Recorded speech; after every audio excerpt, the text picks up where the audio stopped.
أعوذ بالله من الشيطان الرجيم سورة الكهف مكية بسم الله الرحمن الرحیم شروع اللہ کے نام سے جو بڑا مہربان نہایت رحم والا ہے۔ الحمدللہ الذی انزل علی عبدہ الکتاب ولم یجعل لہ عوجا۔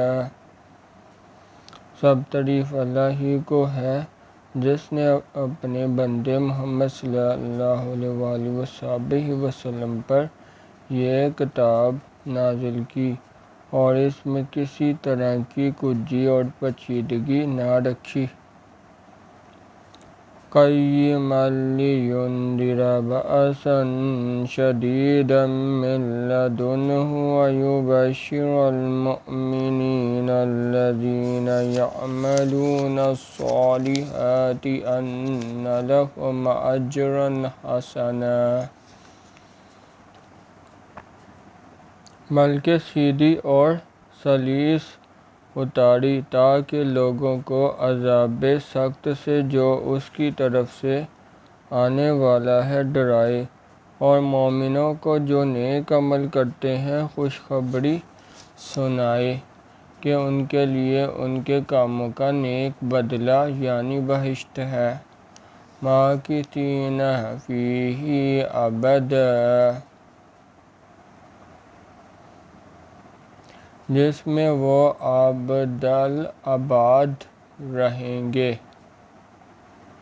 وَيُنذِرَ الَّذِينَ قَالُوا اتَّخَذَ اللَّهُ وَلَدًا، اور ان لوگوں کو بھی ڈرائے جو کہتے ہیں کہ اللہ نے کسی کو بیٹا بنا لیا ہے۔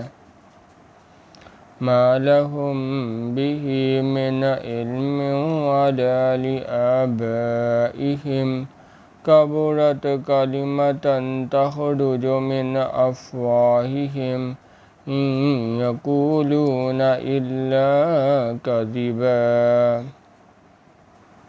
اور ان کو اس بات کا کچھ بھی علم نہیں اور نہ ان کے باپ دادا ہی کو تھا۔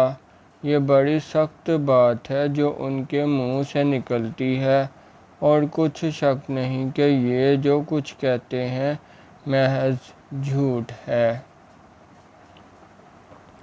فَلَعَلَّكَ بَاخِعٌ نَفْسَكَ عَلَىٰ آثَارِهِمْ إِن لَّمْ يُؤْمِنُوا بِهَٰذَا الْحَدِيثِ آسَفًا۔ اے پیغمبر صلی اللہ علیہ وآلہ وسلم، اگر یہ اس کلام پر ایمان نہ لائیں تو شاید تم ان کے پیچھے رنج کر کر کے اپنے تئیں ہلاک کر دو گے۔